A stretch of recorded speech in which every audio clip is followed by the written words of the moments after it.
Hello and welcome to ABC education academy.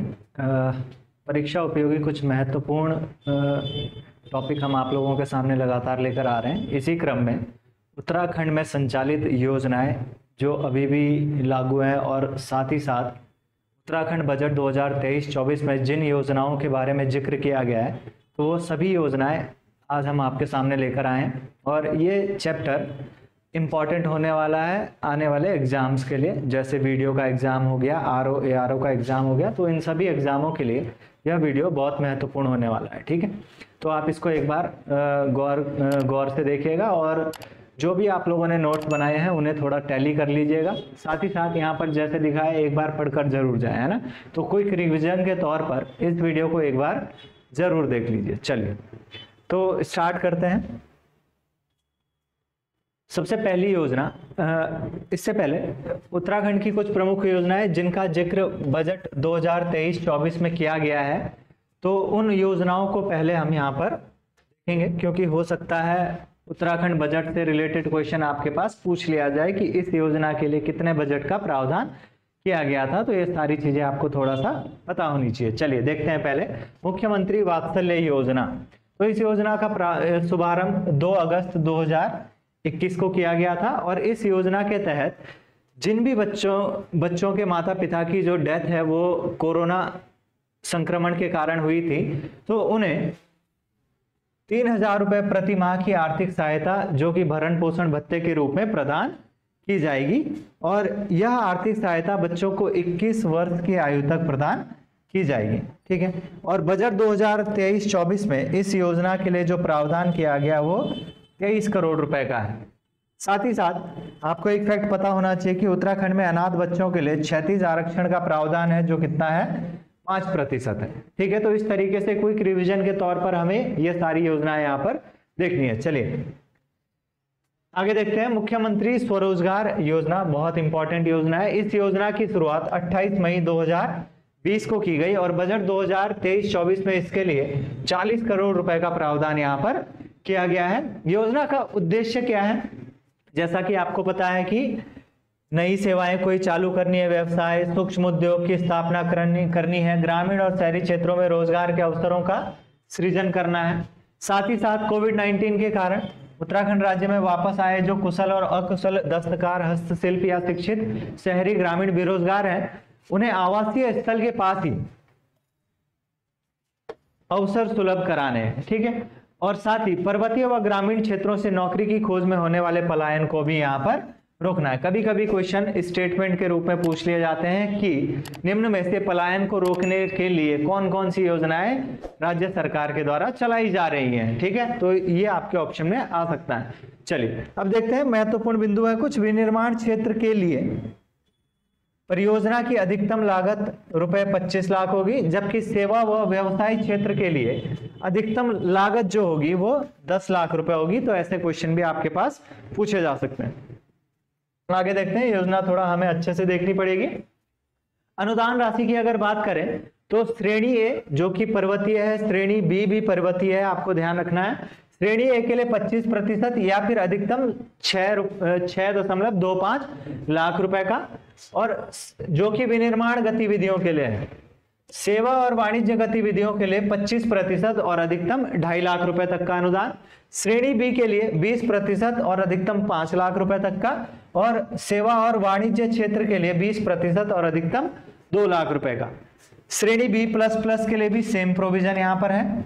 और श्रेणी सी और श्रेणी डी के लिए अगर देखें तो विनिर्माण क्षेत्र के लिए 15% या फिर अधिकतम 3,75,000 रुपए, और अगर सेवा और वाणिज्य क्षेत्र की बात करें तो 15% और अधिकतम 1.5 लाख रुपए। तो यहां से भी आपके पास क्वेश्चन पूछा जा सकता है। अगर योजनाओं में थोड़ा सा डीप में चले गए तो यहां से भी क्वेश्चन बन सकते हैं। चलिए आगे देखते हैं। अब ये जो श्रेणी ए बी सी डी है, इनसे भी क्वेश्चन कई बार पूछ लिया जाता है, तो आपको थोड़ा सा इसके बारे में भी ध्यान रखना है कि कौन कौन से जो जिले हैं, ठीक है, जिले जो हैं वो,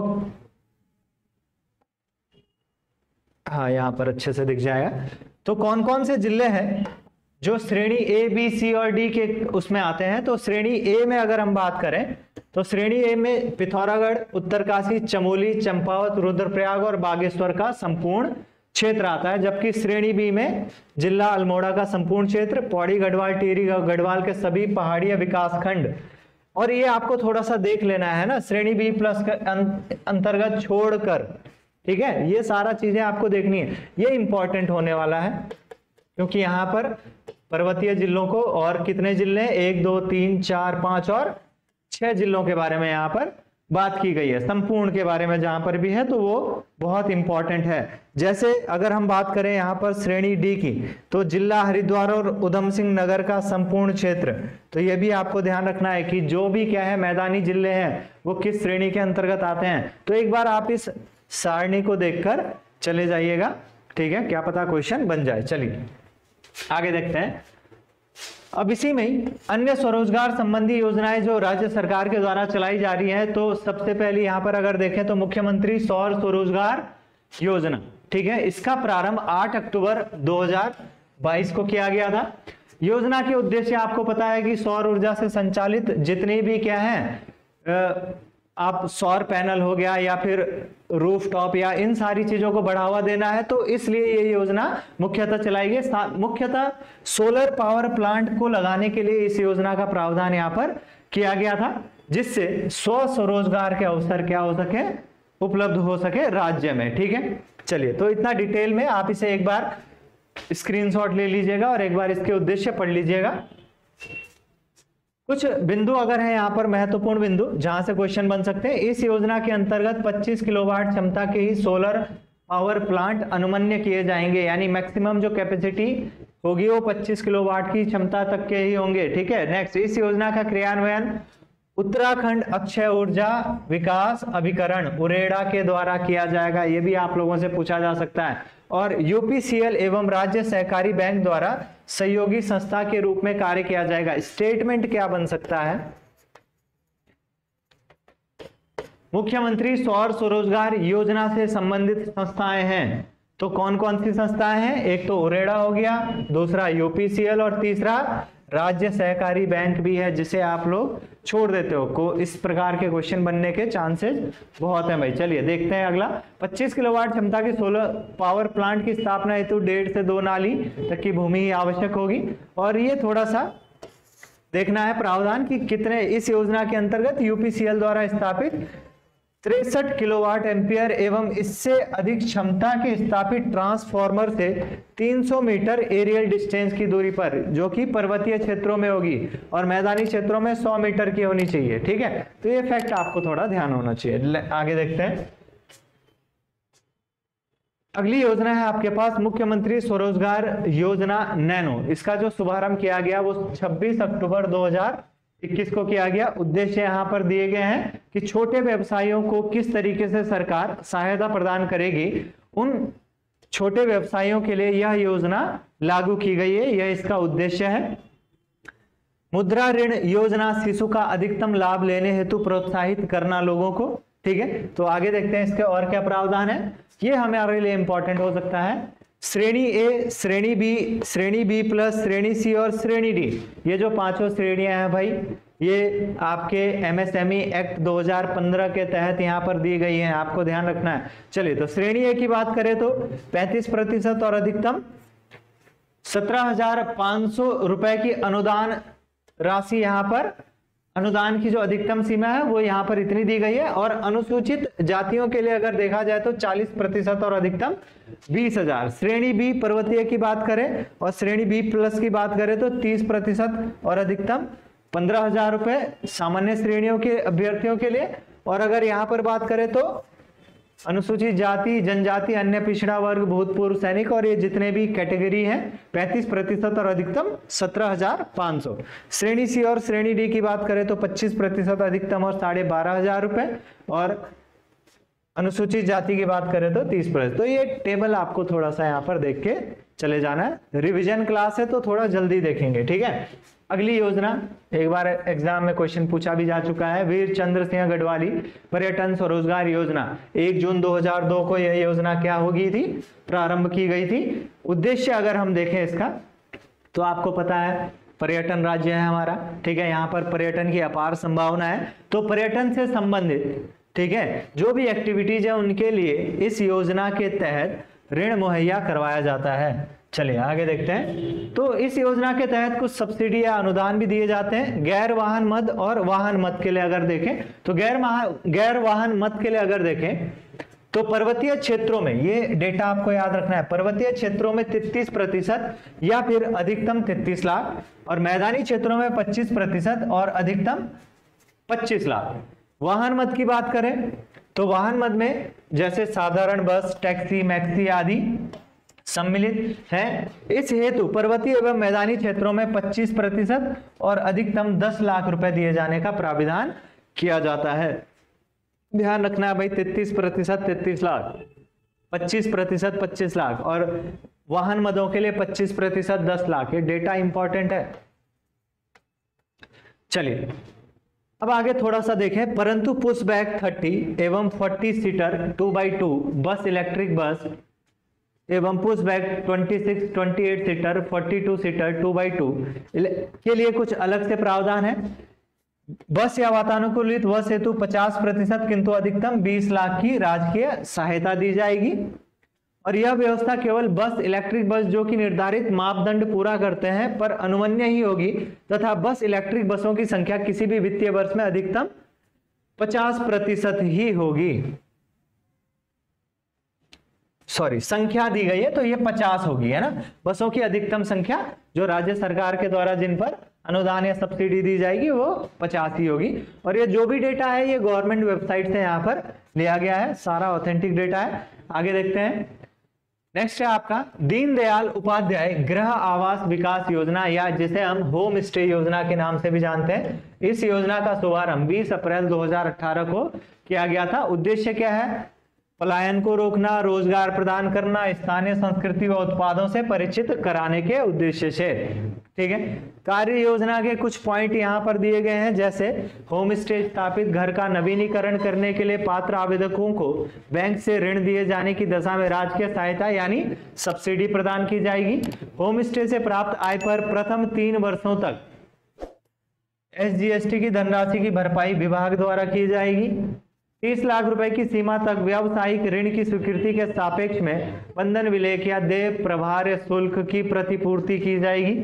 और पुराने भवनों में उच्चीकरण, साज सज्जा, अनुरक्षण एवं 2 लाख रुपए तक की सीमा तक नए शौचालयों के निर्माण पर भू परिवर्तन की आवश्यकता यहाँ पर नहीं की जाएगी। जो भी स्टेट PSC यानी स्टेट PCS से रिलेटेड एग्जाम्स की तैयारी कर रहे हैं उनके लिए ये स्टेटमेंट बहुत इंपॉर्टेंट है। आगे देखते हैं। वित्तीय सहायता की अगर बात करें तो मैदानी क्षेत्रों में प्रोजेक्ट कॉस्ट लागत के 25% या 7.5 लाख रुपए जो भी कम, ठीक है, सब्सिडी के रूप में दिया जाएगा। साथ ही प्रथम 5 वर्षों में ऋण के सापेक्ष देय ब्याज का 50% अधिकतम रुपए 1 लाख प्रति वर्ष की दर से देय होगा। और अगर पर्वतीय क्षेत्रों की बात करें तो जो प्रोजेक्ट कॉस्ट है उसका 50% या फिर रुपए 15 लाख जो भी कम होगा सब्सिडी के रूप में दिया जाएगा। और साथ ही प्रथम 5 वर्षों में ऋण के सापेक्ष में जो देय ब्याज का 50% या फिर अधिकतम 1.5 लाख प्रति वर्ष की दर से देय होगा। और उत्तराखंड शासन द्वारा जो भी क्या है सूक्ष्म, लघु एवं मध्यम उद्यम नीति 2015 के अंतर्गत A, B, B+, C, D जो भी श्रेणियां हमने देखी थी उसी के आधार पर ये सारी चीजें मुहैया करवाई जाएंगी। अगला देखते हैं भाई, राज्य मिलेट मिशन बहुत इंपॉर्टेंट है। मिलेट के बारे में इस साल बहुत चर्चा की जा रही है तो आने के पूरे चांस है। तो 16 फरवरी 2023 को राज्य मिलेट मिशन का शुभारंभ उधम सिंह नगर, देहरादून, हरिद्वार और नैनीताल से किया गया। और बजट 2023-24 में 15 करोड़ रुपए का प्रावधान यहाँ पर किया गया है। तो ये मिशन किस लिए चलाया गया है? मोटे अनाज को बढ़ावा देने के लिए, ठीक है ना। और साथ ही साथ कुछ प्रावधान है जो आपको ध्यान रखने हैं, जैसे अंत्योदय योजना में हर राशन कार्ड पर 1 किलो मंडुआ 1 रुपए में मिलेगा, यानी 1 किलो मंडुआ की जो दर होगी वो 1 रुपए होगी। इसके अलावा मिड डे मील में भी झंगोरे का प्रावधान किया गया है, झंगोरा देने का। और इसी के साथ इस योजना को देहरादून से शुरू किया गया है, ये हमने अभी देखा है। मंडुवे का उत्पादन और मार्केटिंग को बढ़ावा देने के लिए 73 करोड़ रुपए की व्यवस्था की गई है। ये डेटा इंपॉर्टेंट हो सकता है, ठीक है। और इस राशि में 53 करोड़ कृषि विभाग और 20 करोड़ की राशि सहकारी समितियों को दी जाएगी। योजना के तहत सहकारी समितियों के माध्यम से किसानों से मंडुवा 78 रुपए प्रति किलो खरीदा जाएगा। तो मोटे अनाजों को बढ़ावा देने के लिए ये मिशन चलाया गया। नेक्स्ट देखते हैं, नंदा गौरा देवी कन्याधन योजना। इस योजना का शुभारंभ 2 जून 2017 को किया गया था और बजट 2023 में अगर प्रावधान देखें तो 282.50 करोड़ रुपए का, और इसका जो योजना का जो उद्देश्य है या मेन पॉइंट है वो क्या है कि बीपीएल परिवार की कन्याओं को जन्म के समय 11,000 रुपए और 12वीं पास करने पर 51,000 रुपए की वित्तीय सहायता प्रदान की जाती है। अगली योजना देखते हैं, अटल आयुष्मान उत्तराखंड योजना। इस योजना का शुभारंभ 25 दिसंबर 2018 को किया गया था और इस योजना के तहत राज्य के सभी परिवारों को 5 लाख रुपए तक की मुफ्त स्वास्थ्य सुविधाएं उपलब्ध कराई जाती है प्रति वर्ष, ठीक है। और बजट 2023-24 में इस योजना के लिए 400 करोड़ रुपए का प्रावधान किया गया है। चलिए आगे देखते हैं, मुख्यमंत्री महालक्ष्मी किट योजना। इसका शुभारंभ जो है 17 जुलाई 2021 को किया गया है और राज्य की गर्भवती महिलाओं और नवजात शिशु की स्वच्छता और पोषण के लिए किट और कपड़े राज्य सरकार के द्वारा यहाँ पर इस योजना के तहत मुहैया करवाए जाते हैं। और 23-24 बजट 2023-24 में जो प्रावधान किया गया है वो 19.95 करोड़ रुपए का यहाँ पर प्रावधान है। नेक्स्ट देखते हैं, मिशन एप्पल योजना, जिसका शुभारंभ वर्ष 2015 में किया गया था सेबों के उत्पादन को बढ़ावा देने के लिए। और बजट 2023 में इस योजना के लिए जो प्रावधान किया गया है वो 35 करोड़ रुपए का है। ये करंट के रिस्पेक्ट से इंपॉर्टेंट हो सकता है, बजट में कितना प्रावधान किया गया है इसलिए इंपॉर्टेंट है। चलिए आगे देखते हैं, नेक्स्ट जो योजना है हमारे पास वह है मुख्यमंत्री आंचल अमृत योजना, जिस योजना का शुभारंभ 7 मार्च 2019 को किया गया था। और इस योजना के तहत आंगनवाड़ी केंद्रों, प्राथमिक विद्यालयों और प्राथमिक स्कूलों और उच्च प्राथमिक स्कूलों के बच्चों को स्किम्ड मिल्क मुहैया करवाया जाएगा, ठीक है। नेक्स्ट देखते हैं, उत्तराखंड वैष्णवी सुरक्षा योजना 24 जनवरी 2018 को प्रारंभ हुई। बेटी के जन्म पर नवजात शिशु को वैष्णवी किट यहाँ पर दिया जाएगा। नेक्स्ट, मुख्यमंत्री दाल पोषित योजना 12 सितंबर 2019 को ये योजना प्रारंभ की गई और प्रत्येक राशन कार्ड धारक को प्रति माह 2 किलोग्राम तक की चना दाल उपलब्ध कराई जाएगी सस्ते दरों पर, ठीक है। आपको ध्यान रखना है, सस्ते दरों पर यह दाल उपलब्ध करवाई जाएगी। 44 रुपए प्रति किलो इसकी दर है। चलिए आगे देखते हैं, एकीकृत आदर्श कृषि ग्राम योजना। ये योजना थोड़ा इंपॉर्टेंट हो सकती है क्योंकि इस योजना का जो मुख्य लक्ष्य है वो किसानों की आय को दुगना करना, जो कि केंद्र सरकार और राज्य सरकार दोनों का यहाँ पर लक्ष्य है। चलिए देखते हैं, इस योजना का जो प्रारंभ है वो 21 अक्टूबर 2020 को किया गया था। देहरादून जिले के डोईवाला से इस योजना को यहाँ पर शुरू किया गया। योजना का प्रमुख उद्देश्य किसानों की आर्थिक स्थिति को मजबूत करना और उनके आय को दुगना करना है। और इस योजना के अंतर्गत किसानों को देय ब्याज मुक्त ऋण की सीमा को 2 लाख से बढ़ाकर 3 लाख कर दिया गया है। और साथ ही इस योजना के अंतर्गत खाद्यान्नों को अम्ब्रेला ब्रांडिंग व्यवस्था के अंतर्गत शामिल किया गया, जो उपज की गुणवत्ता व विपणन को बढ़ावा देंगे। अम्ब्रेला ब्रांडिंग का मतलब है एक ऐसे ब्रांड का निर्माण करना जो पूरे देश या फिर विश्व पटल पर जिसकी पहुंच हो, जिसके माध्यम से कृषि उपजों को बेचा जा सके अच्छी कीमतों पर। चलिए नेक्स्ट देखते हैं, इंदिरा अम्मा योजना। इसका प्रारंभ 15 अगस्त 2015 को किया गया और इस योजना के तहत 20 रुपए प्रति थाली शुरुआत में जो दर थी, सस्ता और गुणवत्तापूर्ण भोजन उपलब्ध कराना था। अगला देखते हैं, अगली योजना है मुख्यमंत्री उदीयमान खिलाड़ी उन्नयन खेल छात्रवृत्ति योजना। ये योजना विशेषकर 8 वर्ष से 14 वर्ष के आयु के खिलाड़ियों के लिए प्रारंभ की गई। खेल दिवस के अवसर पर 29 अगस्त 2022 को ये योजना प्रारंभ की गई थी और इस योजना के तहत 8 से 14 वर्ष तक की आयु के खिलाड़ियों को, जो कि प्रत्येक जनपद से 150 की संख्या में बालक बालिकाओं को लिया जाएगा, जिसमें 8 से 9 वर्ष के 25-25 खिलाड़ी, 9 से 10 वर्ष के 25-25 खिलाड़ी, 10 से 11 वर्ष के भी 25 खिलाड़ी, और 11 से 12 वर्ष के 25, और 12 से 13 वर्ष के भी 25, और 13 से 14 वर्ष के 25, यानी सभी उम्र के 25 खिलाड़ियों को यहाँ पर शामिल किया गया है। अर्थात प्रतिवर्ष कुल 3900 खिलाड़ियों को 1500 रुपए प्रति माह छात्रवृत्ति प्रदान की जाएगी। ठीक है, चलिए अगला देखते हैं। एक जिला दो उत्पाद योजना। इस योजना को 25 अक्टूबर 2021 को यहाँ पर प्रारंभ किया गया था, जिसका उद्देश्य स्वरोजगार, परंपरागत उद्योगों को बढ़ावा देना, उत्पादों को वैश्विक बाजार में पहचान दिलाना, पलायन को रोकना और उत्पादों को उचित मूल्य प्रदान करना, साथ ही साथ कौशल विकास आदि। ठीक है, ये इस योजना के लक्ष्य। आप देखते हैं कहां कहां पर क्या क्या चीजें हैं, ये आपको थोड़ा सा ध्यान रखना है, यहां से क्वेश्चन पूछा जा सकता है। जैसे अल्मोड़ा में ट्वीड और बाल मिठाई 2 उत्पाद है ना प्रत्येक जिले में।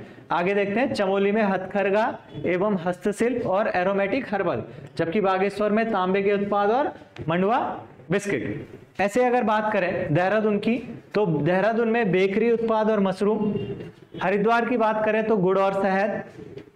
नैनीताल की बात करें तो एपन क्राफ्ट और कैंडल क्राफ्ट। पिथौरागढ़ की बात करें तो ऊनी कारपेट और मुंशियारी राजमा। टिहरी की बात करें नेचुरल फाइबर उत्पाद और टिहरी नट। उधम सिंह नगर की बात करें तो मेंथा ऑयल, मूंज ग्रास प्रोडक्ट। रुद्रप्रयाग की बात करें तो मंदिर अनुकृति हस्तशिल्प और प्रसाद उत्पाद। पौड़ी की बात करें हर्बल उत्पाद और वुडन फर्नीचर। और उत्तरकाशी में ऊनी हस्तशिल्प और एप्पल फ्रूट उत्पादों को बढ़ावा दिया जाना है। ठीक है, इस योजना के तहत। अगला देखते हैं मुख्यमंत्री घसियारी कल्याण योजना। इस योजना का शुभारंभ 30 अक्टूबर 2021 को किया गया था। इस योजना के तहत लाभार्थियों को 3 रुपए प्रति किलो की दर से चारा, जिसका नाम क्या है, जिसे हम साइलेज के नाम से भी जानते हैं, वह अन्य पौष्टिक आहार जो कि पशुओं के लिए इंपॉर्टेंट है, उपलब्ध करवाए जाएंगे। और लाभार्थियों को टोटल मिक्स्ड पैकेज साइलेज व पौष्टिक आहार के पूर्ण चूर्ण उपलब्ध करवाए जाएंगे। तो ये योजना थोड़ा सा इंपॉर्टेंट है, पूछी जा सकती है। आगे देखते हैं चार धाम राजमार्ग विकास परियोजना, जिसे पहले ऑल वेदर रोड के नाम से भी जाना जाता था। ये योजना 27 दिसंबर 2016 को प्रारंभ की गई थी और चारों धामों को बेहतर सड़क मार्ग से जोड़ने का इसमें प्रावधान रखा गया है। और कुल बजट जो इसके लिए निर्धारित किया गया था वो 12,000 करोड़ रुपए था। नेक्स्ट योजना देखिए, अगर उत्तराखंड किसान पेंशन योजना 15 अगस्त 2014 को ये योजना लागू की गई थी और 60 वर्ष से अधिक उम्र के लघु एवं सीमांत किसानों को प्रतिमाह पेंशन देने का प्रावधान इसमें रखा गया है। नेक्स्ट देखते हैं जाइका योजना। जाइका की फुल फॉर्म आपको पता होनी चाहिए भाई, जापान इंटरनेशनल कोऑपरेशन एजेंसी। ये योजना वर्ष 2014 में प्रारंभ की गई और कुल 807 करोड़ रुपए का बजट इस योजना के तहत निर्धारित किया गया था, जिसमें वन पंचायतों के लिए, देखो पंचायतों के विकास से संबंधित ये पूरी योजना है। ठीक है, खासकर पंचायत जो भी वन संसाधनों की समृद्धि के लिए कार्य किए जाएंगे इस योजना के तहत, और पंचायतों को किस तरीके से समृद्ध किया जाए, वन पंचायतों से किस तरीके से उत्पादों को और अधिक समृद्ध किया जाए, ये सारे प्रावधान इस योजना के तहत है। बट यहाँ पर आपको एक विशेष पॉइंट याद रखना है, हाल ही में उद्यान विभाग उत्तराखंड के अंतर्गत 20 दिसंबर 2022 को 526 करोड़ रुपए की बाह्य सहायतित जाइका परियोजना का शुभारंभ किया गया। यह उत्तराखंड में औद्योगिकी के क्षेत्र में पहली बाह्य सहायतित परियोजना है, जिसका क्रियान्वयन प्रदेश के 4 पर्वतीय जनपदों, ये क्वेश्चन पूछा जा सकता है, टिहरी, उत्तरकाशी, नैनीताल एवं पिथौरागढ़ में किसान उत्पादक संगठनों के सहयोग से किया जाना है। ठीक है, तो ये पॉइंट बहुत इंपॉर्टेंट है। ये 20 दिसंबर 2022 को एक बाह्य सहायतित 526 करोड़ रुपए की जाइका परियोजना का शुभारंभ किया गया था। ठीक है, और ये जिलों के नाम आपको यहाँ पर पता होने चाहिए। चलिए आगे देखते हैं। आपातकालीन चिकित्सा योजना 108 है ना, कब प्रारंभ हुई थी? 15 मई 2008 को, और आपातकालीन चिकित्सा सुविधाओं से यह संबंधित है। नेक्स्ट 13 डिस्ट्रिक्ट 13 डेस्टिनेशन योजना, इसका प्रारंभ वर्ष 2018 में कर लिया गया था। अभी कुछ दिन पहले ही कोर्ट ने कुछ दिन पहले ही इस योजना के बारे में अखबारों में भी जिक्र किया गया था कि अभी तक जो 13 डेस्टिनेशन है वो तो डिसाइड हो चुके हैं, बट इन पर उस गति से काम नहीं किया जा रहा है जिस गति से होना चाहिए। तो न्यूज में है तो पूछी जा सकती है। तो 13 जिलों की यहाँ पर सूची दी गई है। जैसे पिथौरागढ़ में जो डेस्टिनेशन है वो मुनस्यारी या फिर चौकोड़ी को बनाया गया है और थीम क्या होगी, लेजर टूरिज्म। नेक्स्ट है आपके पास बागेश्वर कौसानी और टी टूरिज्म, अल्मोड़ा कसार देवी या कटारमल मेडिटेशन के लिए, नैनीताल में मुक्तेश्वर को लेजर टूरिज्म, चंपावत में लोहाघाट हिल स्टेशन के तौर पर, उधम सिंह नगर में पराग फार्म एम्यूजमेंट पार्क के रूप में, रुद्रप्रयाग में चौपता टेंटेड और इको टूरिज्म के लिए, टिहरी में टिहरी झील वाटर स्पोर्ट्स के लिए, पौड़ी में खिरसू, ठीक है, जो कि वाइल्ड लाइफ के लिए, उत्तरकाशी में चिनाली सॉड मल्टीपर्पज एक्टिविटीज के लिए, चमोली गैरसैंड या ओलिगरसो विंटर स्पोर्ट के लिए, ठीक है, और देहरादून में Chakrata Mahabharat circuit heritage tourism के लिए बेसिकली, हरिद्वार में पिरान कलियर या शक्तिपीठ धार्मिक पर्यटन के लिए, ठीक है। तो ये हो सकता है आपके पास क्वेश्चन पूछ लिया जाए। नेक्स्ट देखते हैं पंडित दीनदयाल उपाध्याय सहकारिता किसान कल्याण योजना, थोड़ा इंपॉर्टेंट हो सकती है। ये योजना 1 अक्टूबर 2017 को प्रारंभ की गई। इस योजना के तहत राज्य सरकार पहाड़ों में किसानों की आय में वृद्धि करने तथा उन्हें मिश्रित खेती करने हेतु सहायता प्रदान की जाएगी। और यहाँ पर देखें तो योजना का जो उद्देश्य है वो किसानों की आय को दुगना करना, किसानों की आर्थिक स्थिति को मजबूत करना, स्वरोजगार के अवसर पैदा करना, रिवर्स माइग्रेशन को बढ़ाना यानी पलायन को रोकना। कृषक सदस्यों एवं स्वयं सहायता समूहों को ब्याज मुक्त ऋण उपलब्ध कराया जाता है इस योजना के तहत, जिसमें अल्पकालीन जो ऋण होगा वो 1 लाख रुपए तक का, मध्यकालीन जो ऋण होगा वो 3 लाख रुपए तक का, और स्वयं सहायता समूहों को जो ऋण मिलेगा वो 5 लाख रुपए तक का मुहैया करवाया जाएगा। वित्तीय संसाधन और उक्त योजनांतर्गत देय ब्याज अनुदान जो सब्सिडी अवेलेबल करवाई जाएगी, अल्पकालीन ऋण पर 7%, नाबार्ड के माध्यम से 3% और राज्य सरकार के माध्यम से 4%, मध्यकालीन ऋण में 11% की दर से, नाबार्ड कोई सहायता नहीं करेगा, राज्य सरकार, स्वयं सहायता समूह को 11% की दर से दिया जाएगा और राज्य सरकार पूरा देगी, ठीक है। नेक्स्ट देखते हैं योजना के अंतर्गत वित्त पोषित गतिविधियां क्या क्या होंगी। पहला तो ऋण वितरण सीमा जो कि 3 लाख से 5 लाख रुपए तक की है, ठीक है। यहां पर अल्पकालीन ऋण को यहां पर शामिल नहीं किया गया है। 1 लाख, 3 लाख और 5 लाख डेटा आपको यहां पर याद रखना है। पोषित गतिविधियां औषधीय सुगंधित पौधे, बागवानी फूलों की खेती, मसाला उत्पादन, जैविक खेती, मशरूम उत्पादन, कृषि प्रसंस्करण, कृषि यंत्रीकरण, संरक्षित खेती, डेयरी मत्स्य पालन या मुर्गी पालन। किसानों को लाभ, ये आपको पता है, वित्तीय संसाधनों तक आसानी से यहाँ पर पहुंच हो जाएगी और लाभार्थियों के पास परंपरागत खेती के अलावा आय के भी अन्य स्रोत यहाँ पर जनरेट हो सकते हैं। नेक्स्ट देखते हैं तीलू रौतेली विशेष पेंशन योजना। 1 अप्रैल 2014 को ये योजना प्रारंभ की गई। कृषि व्यवसाय में संलग्न महिलाओं एवं पुरुषों जो कि 18 वर्ष से अधिक होने चाहिए और 60 वर्ष से कम के कृषि कार्य में दिव्यांग यानी किसी भी ऑर्गन को क्षति पहुंच जाती है तो उन्हें तीलू रौतेली विशेष पेंशन योजना के अंतर्गत प्रति माह ये रेट, ये आपको ध्यान रखना है, 1200 रुपए भरण पोषण अनुदान यहाँ पर प्रदान किया जाएगा। नेक्स्ट है देश को जानो योजना।